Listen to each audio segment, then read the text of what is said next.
non-profit clubs around the country really are a social backbone for the cities and urban and regional centres around Australia. I've just received a carbon tax from the largest community club in my electorate.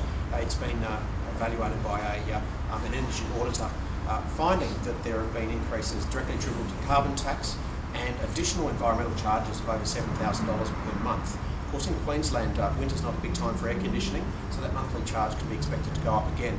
The fair question that Redland Sporting Club is asking, like clubs all around Queensland, where do we find that money from in a non-profit environment?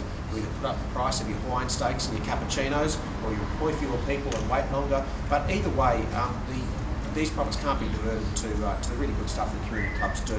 It's just yet another example where this masochistic tax is taking a little slice here and a little slice there in a context where power prices are already extremely concerning to Australians. So we're very concerned about what's happening in clubs right around Queensland. Many businesses in your community expressed concerns about penalty rates on a Sunday and not being able to afford to pay them.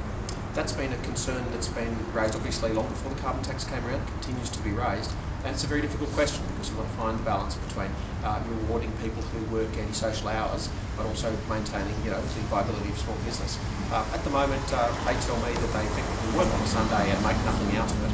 Many large shopping centres are compelled to open by the arrangements of those that run the So under a coalition government, would you be urging that these penalty rates be re-looked at for a Sunday or for weekends? No, I wouldn't be. First of all, it's not my portfolio, but second, you'd have to have a very important community discussion about that. And while I've heard many people say that those rates are too high when they're running a business, there's others who rely on those rates to be able to pay their way through university or survive.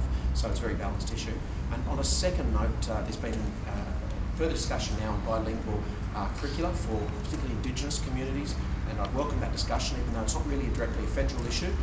We went probably too far, swinging the pendulum away from Indigenous education on the grounds that the educational outcomes were unsatisfactory. But we were introducing in those contexts English in grade 3 and grade 5. Then by removing Indigenous language completely, we've gone the complete reverse situation now, where kids simply don't turn up because they don't feel the education is relevant, and parents see no connection to the school. So if there is a future here, it's realigning education and health, bringing them together, particularly in an Indigenous context where, of course, traditionally those two were taught together. If we can reconnect young mums and young caregivers in particular to school, that will increase attendance, and we all know that young human beings can learn 2 languages at a time. And I think it's really, really unfair that 10 years ago we expunged traditional languages from curricula, and I think we've reaped results.